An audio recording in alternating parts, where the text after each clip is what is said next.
Bonjour tout le monde, mon nom c'est Alex Tirel, je suis chef du Parti vert du Québec et aujourd'hui je suis au bureau principal du Parti vert du Québec à Montréal pour réagir au débat des chefs qu'on a vu dans le face-à-face TVA.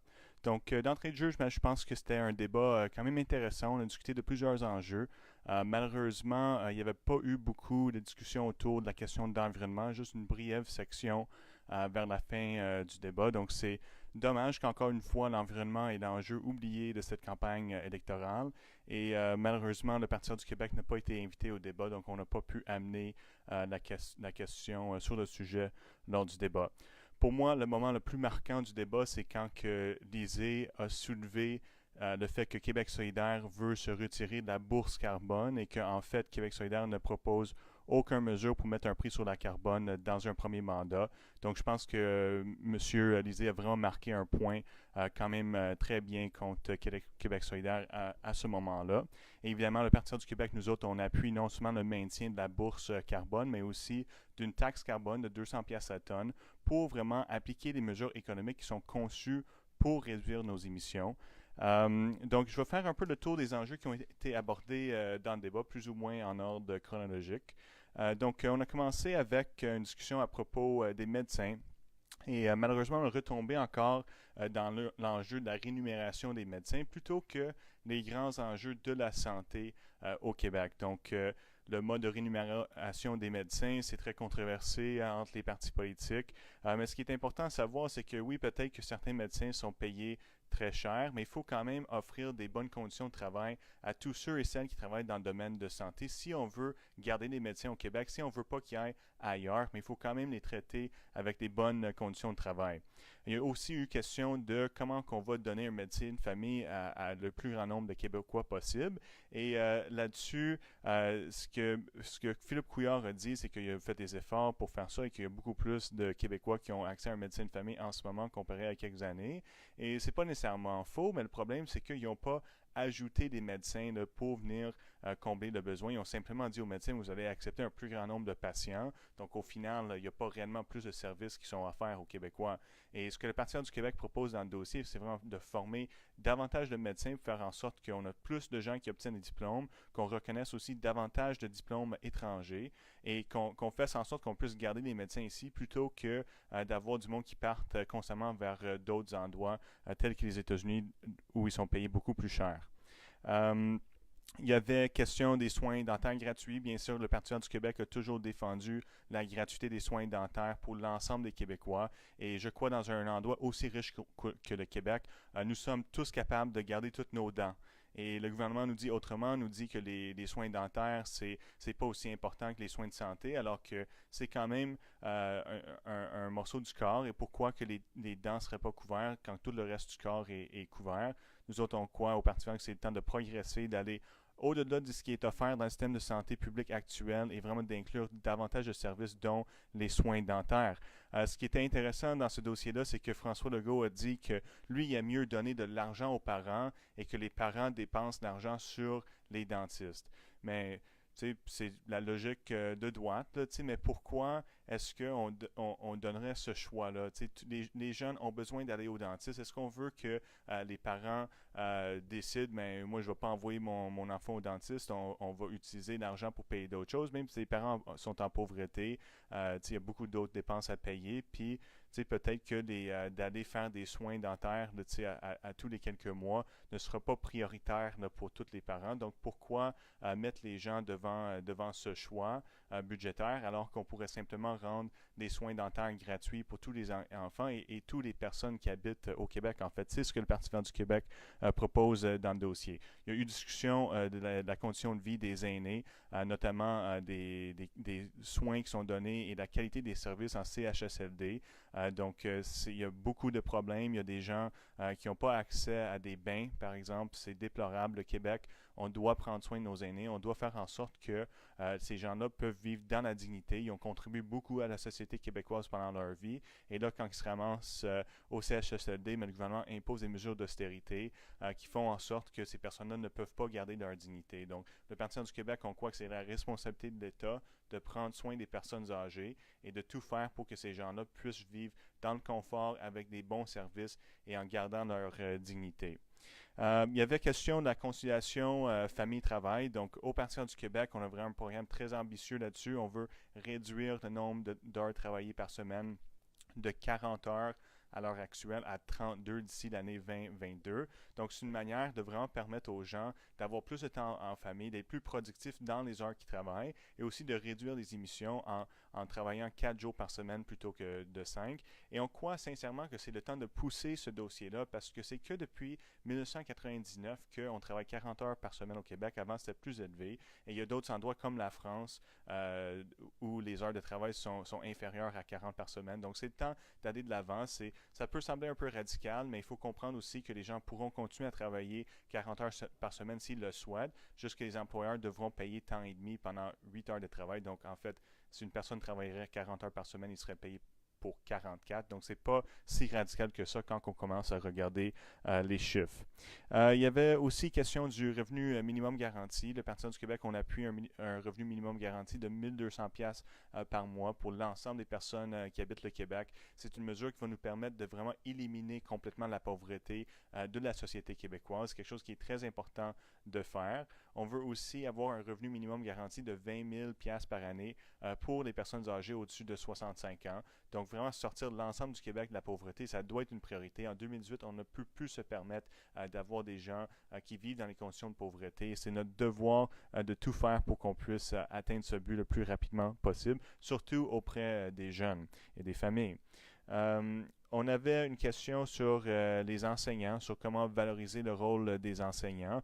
Nous autres, au Parti du Québec, on croit que la meilleure façon de le faire, c'est de réduire le nombre d'élèves par cours pour atteindre un maximum de 20 élèves par professeur. Ça va permettre non seulement une meilleure qualité d'éducation pour les jeunes, mais aussi des meilleures conditions de travail pour les professeurs. Ça nous permet de recruter davantage de professeurs parce que vous savez, être un professeur qui doit faire face à 30 élèves ou plus dans une classe d'école, c'est pas quelque chose qui est facile, c'est pas quelque chose qui est attirant pour tout le monde. Donc, si on pourrait réduire le nombre d'élèves par cours, mais on pourrait vraiment valoriser le rôle des professeurs, on pourrait rendre ça plus attirant et on pourrait combler les problèmes que les jeunes n'osent pas aller prendre des travaux comme professeur au primaire ou au secondaire parce que justement c'est tellement difficile comme condition de travail.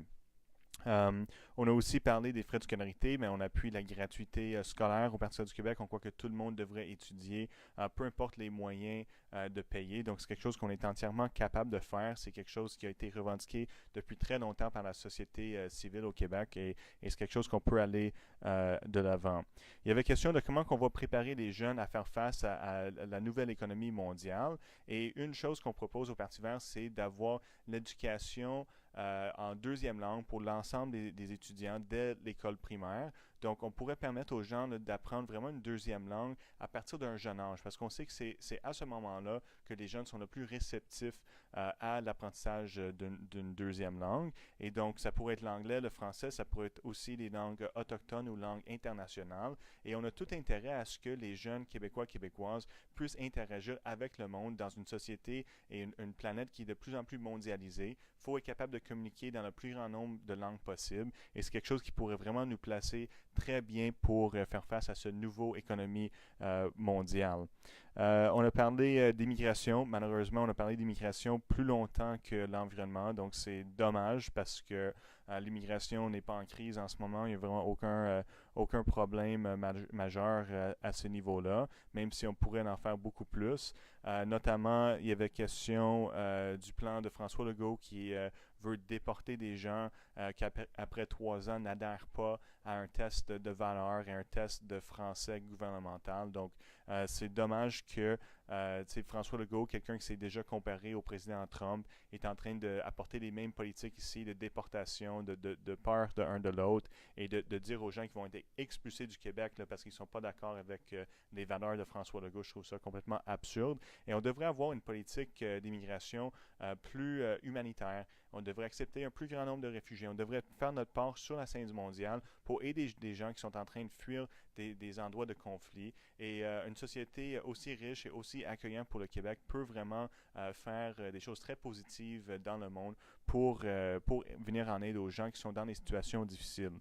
Quand les immigrants arrivent ici, mais bien sûr, un processus d'intégration. On croit que les gens devraient avoir accès aux cours de français de façon beaucoup plus facile et qu'il pourrait avoir plusieurs différentes façons d'apprendre le français parce que c'est pas un type d'enseignement qui va fonctionner pour tout le monde, surtout que les gens arrivent de différents endroits au monde et donc on a des besoins quand même différents et il faut que le gouvernement adapte ces cours de francisation là, pour vraiment tenir compte des réalités des différentes communautés qui viennent s'installer au Québec. Il y avait une question aussi sur les symboles religieux. Donc, encore là, c'est vraiment François Legault et Philippe Couillard qui ont eu un échange très corsé à ce niveau-là. François Legault semble obsédé là, par les symboles religieux. Là, ça n'a aucun sens. Là. Il veut mettre des gens à la porte de nos écoles, de la fonction publique, simplement parce qu'ils pratiquent une telle religion puis ils portent un tel symbole religieux sur la tête. Donc, dans ce débat-là, je pense que Philippe Couillard a vraiment marqué des très bons points contre François Legault, qui est vraiment, comme j'ai dit, obsédé par les symboles religieux. C'est dommage que notre politique au Québec et notre débat politique est réduit à des enjeux aussi simples que ça, qui ont effet pour vraiment monter une crainte, une peur là, envers les minorités religieuses au Québec, particulièrement la communauté musulmane. Donc, c'est dommage que François Legault est en train de tomber dans ces choses-là. Manon Massé a aussi marqué un bon point contre François Legault quand elle a dit que dans le fond, il était tellement focusé là-dessus qu'il pensait à côté de beaucoup d'autres choses. Donc, voilà, c'est un sujet vraiment incontournable de la politique québécoise, on dirait, depuis quelques années. Comme j'ai dit, Philippe Couillard a vraiment bien défendu le droit des minorités au Québec. Là, je pense que c'est un point fort pour lui dans le débat. Il y avait des discussions à propos d'une réforme constitutionnelle, mais le Parti du Québec, on a trois revendications principales là, pour un amendement constitutionnel. De un, on veut que les gens puissent avoir le droit à un environnement sain dans la Constitution canadienne. De deux, on veut que les gouvernements autochtones soient reconnus au même titre que les gouvernements provinciaux. Et de trois, on veut faire en sorte que les provinces puissent avoir le droit de bloquer des oléoducs qui ne sont pas dans leurs intérêts et qu'on puisse avoir une plus grande autonomie régionale.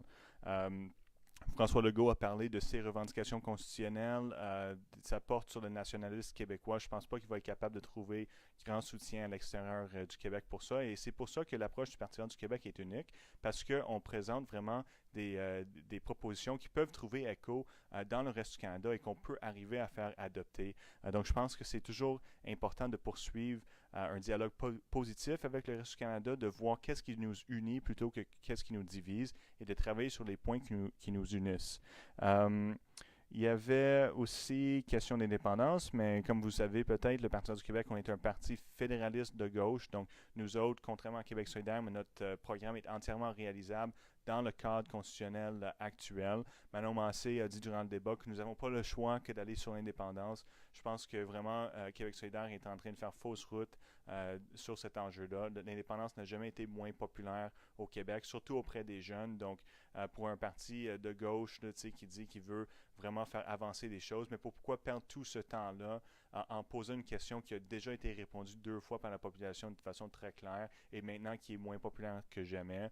Je pense que le Québec solidaire est plus intéressé à aller gruger des votes du Parti québécois que de travailler un véritable projet de société parce qu'il y a tellement qu'on peut faire dans le cadre constitutionnel actuel. La majorité des compétences sont déjà au niveau provincial, donc de dire qu'on va tout mettre ça à terre puis qu'on va recommencer dans un autre pays alors qu'il y a tellement de choses qu'on peut faire dès maintenant et des choses qui sont en dehors des pouvoirs du Québec, mais on peut travailler avec le Canada pour ça. Il y a quand même des députés fédéraux qui sont élus au Québec, donc on a quand même un poids politique et il faut juste l'exercer pour qu'on puisse essayer de faire avancer nos dossiers. Suite à ça, il y avait question du REM, en fait, du réseau électrique métropolitain, donc le nouveau projet de transport en commun proposé par les libéraux et que la Caisse de dépôt se charge. Au Parti du Québec, on a toujours été très critiques envers ce projet. C'est pas qu'on est contre les nouveaux projets de transport en commun, mais on trouve que le projet en question donne beaucoup trop de place au privé, en fait, parce que même si c'est la Caisse de dépôt qui est en charge, c'est quand même pour des intérêts privés, donc ils veulent tirer profit du REM et ils pourraient même vendre le REM à une autre compagnie étrangère s'ils décident de le faire dans l'avenir. Donc, nous autres, au Parti du Québec, mais on veut expansionner les transports en commun, on veut qu'ils soient planifiés dans l'intérêt public et on veut que ça reste la propriété des citoyens du Québec plutôt que des entreprises privées. Et donc, le projet du REM non seulement est un projet privatisé, mais est conçu pour vraiment exploiter un marché entre un point A et un point B, plutôt que de planifier un projet de transport en commun structurant pour la grande région de Montréal. Donc, c'est intéressant de voir les échanges là-dessus. Il y avait question de comment est-ce qu'on va augmenter les salaires, comment est-ce qu'on va faire en sorte que les gens puissent avoir des jobs de qualité. Nous autres, on appuie vraiment un salaire minimum à 15 pièces de l'heure. Donc, on pense que c'est très important de faire en sorte que tout le monde qui travaille puisse avoir quand même un salaire raisonnable. Il y a eu des échanges avec les chefs. Là, clairement, François Legault, ça doit faire longtemps depuis qu'il a travaillé au salaire minimum. Il est tellement déconnecté de la réalité de ces gens-là qu'il n'y a aucune empathie là, envers eux. Et donc, c'est triste de voir que quelqu'un de aussi riche que François Legault est tellement fermement opposé à l'augmentation de 3 piastres du salaire minimum. C'est vraiment dommage et ça démontre à quel point qu'il est dans une tour d'ivoire. Il y avait aussi question du libre-échange, mais il y a beaucoup de politiques de libre-échange qui vont à l'encontre de l'achat local. Donc, c'est important de vraiment négocier des ententes d'échange avec d'autres pays, mais en tenant compte, en gardant nos droits, en fait, de se procurer des produits locaux sans devoir ouvrir nos frontières à toutes sortes d'importations de pays étrangers. Donc, on devrait être capable de favoriser l'économie circulaire et de fabriquer et consommer des biens directement au Québec plutôt que de toujours dépendre des importations de d'autres endroits. Et souvent, des importations qui nuisent à l'économie locale, comme par exemple au Saguenay, une région qui produit des bleuets. Quand on va à l'épicerie, même si c'est en saison de bleuets, mais les bleuets importés du Mexique sont souvent moins chers que ceux qui sont locaux. Donc ça n'a aucun sens. Il faut vraiment que certains accords de libre-échange soient repensés pour tenir compte de la réalité, pour tenir compte du besoin de réduire des émissions et de ne pas transporter des objets tellement loin avant de les consommer. Il y avait question des éoliens et des barrages hydroélectriques, mais le Parti du Québec, on est favorable à l'expansion de la filière éolienne au Québec. Parce qu'on peut utiliser cette électricité-là pour remplacer le pétrole, surtout dans les applications de chauffage. Nous autres, au Parti vert, on veut vraiment interdire la consommation d'énergie fossile dans le chauffage des immeubles.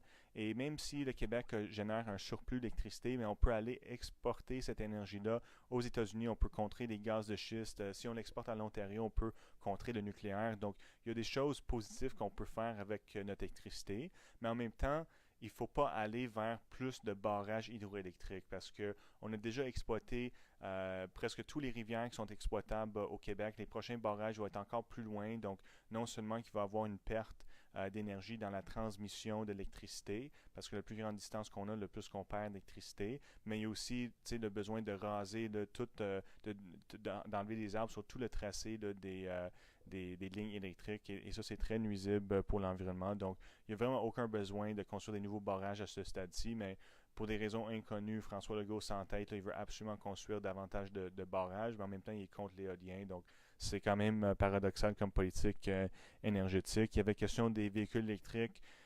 Malheureusement, les véhicules électriques, ce n'est pas la solution miracle que beaucoup de gens prétendent. Il y a des impacts environnementaux très sévères avec ces véhicules-là.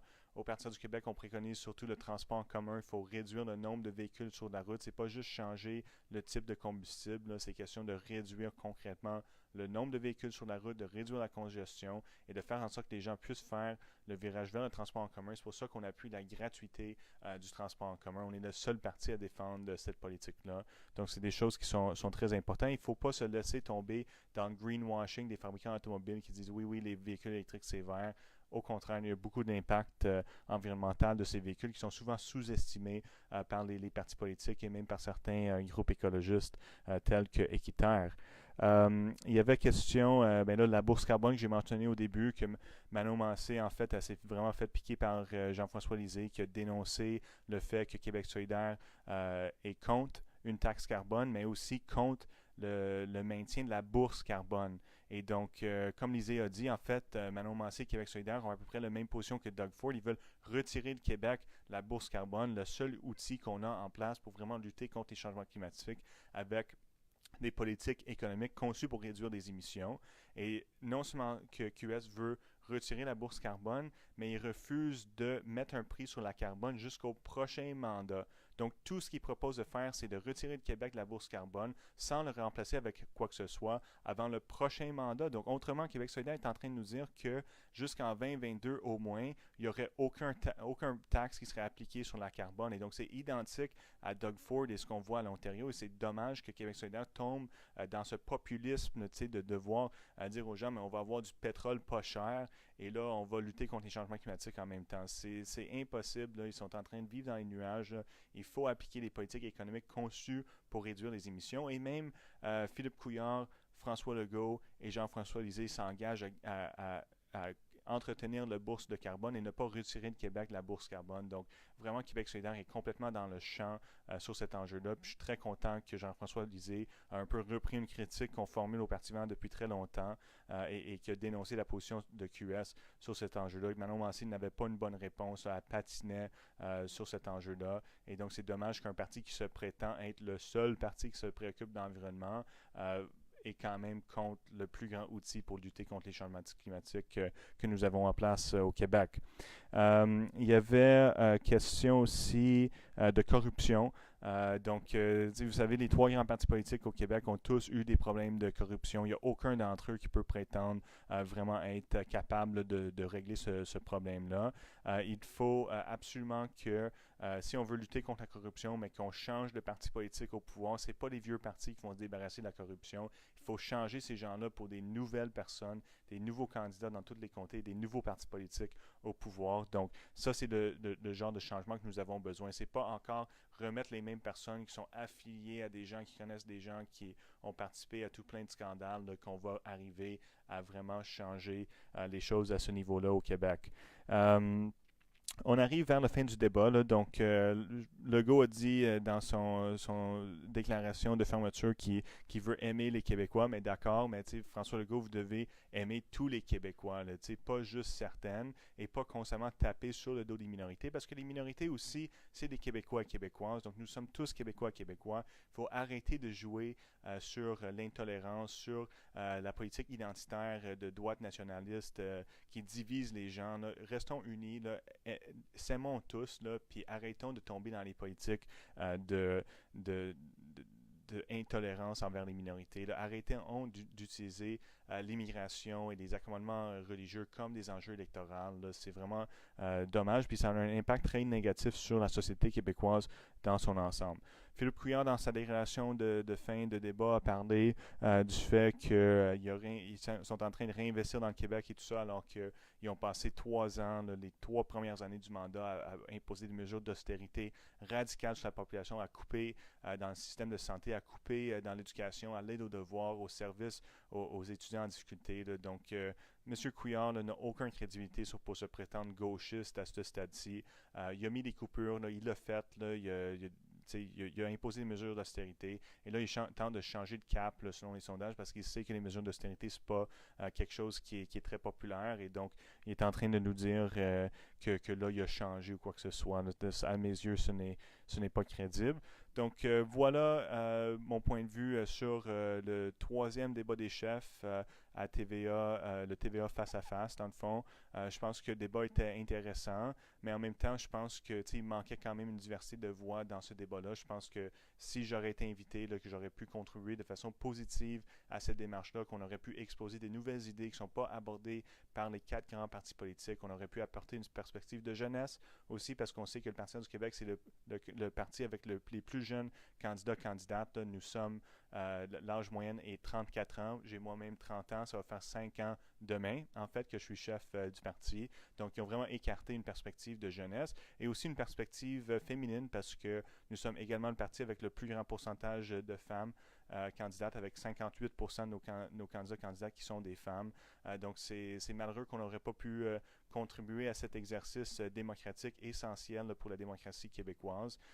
Mais je pense que si on aurait été inclus, qu'on aurait pu vraiment brasser les enjeux, je pense que j'aurais gagné le débat. Et donc, je pense que c'est vraiment la perte de TVA et des téléspectateurs que le Parti vert du Québec a été exclu de ce débat-là. Mais bon, c'est pas la première fois que ça arrive. Là. On sait comment faire face à ça. Donc, on va continuer à porter le message jusqu'au 1er octobre et bien par après, continuer à parler des enjeux qui intéressent les gens, qui intéressent les jeunes surtout, parler d'environnement, de réinvestissement en santé, en éducation, de vraiment construire un Québec là, qui répond aux ambitions de notre génération et de tous les gens qui sont tannés de la vieille routine néolibérale avec les mêmes politiques, peu importe le parti qui est au pouvoir. C'est le temps pour un changement concret. Le Parti du Québec, on présente une équipe dynamique qui est prête à livrer ce changement-là. Donc, je vous invite à aller lire notre programme, le nouveau plan vert du Québec. C'est disponible sur notre site web.